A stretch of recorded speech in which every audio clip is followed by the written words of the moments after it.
Thank you, Chair Griffith. And I'd also like to welcome and congratulate Director Cohen as becoming the director of the Center for Disease Control and Prevention.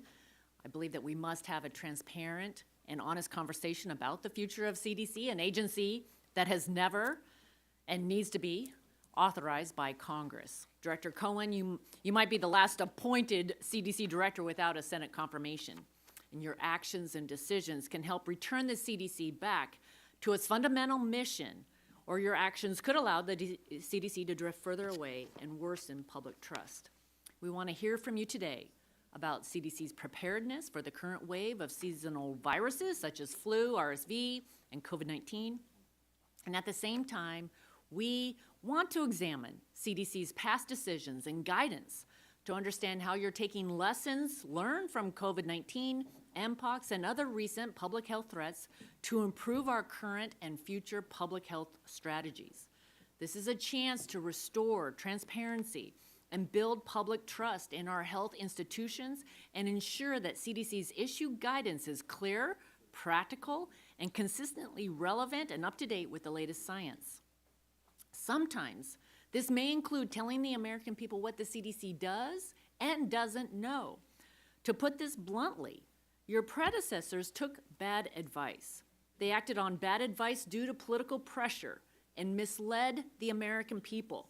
The institution you now run influenced schools to remain closed by listening to non-scientific stakeholders, namely the teachers' unions.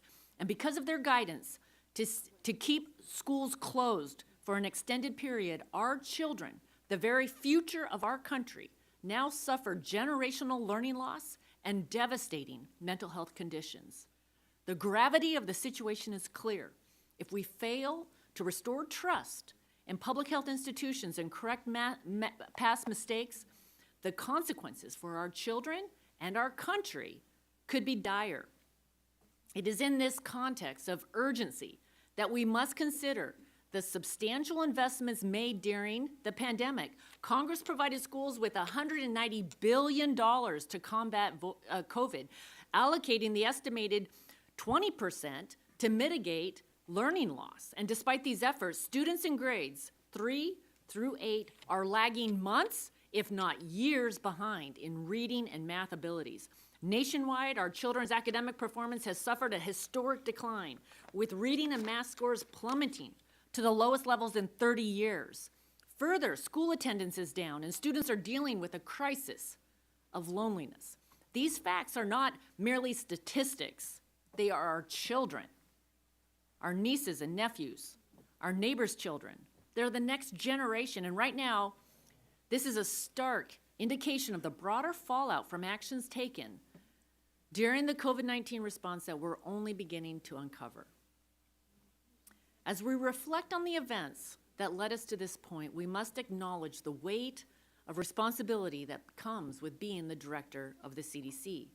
The agency's guidance has far-reaching implications affecting not just public health, but our day-to-day lives and the overall well-being of our children. It is imperative that we see a commitment to cooperating with Congress. Too many of our inquiries to your predecessor went inadequately answered or wholly ignored, and I think we all agree that being transparent with us and the Americans that we represent is foundational to restoring trust. I know this is your first time testifying before Congress as director of the CDC, but this hearing is more than a procedural formality. It is a pivotal moment for accountability and reassessment. The insights shared today will not only shed light on past decisions, but will also take a step toward rebuilding trust. This hearing is an opportunity to share how you will apply lessons learned to the current respiratory illness season as well as future decisions by the CDC.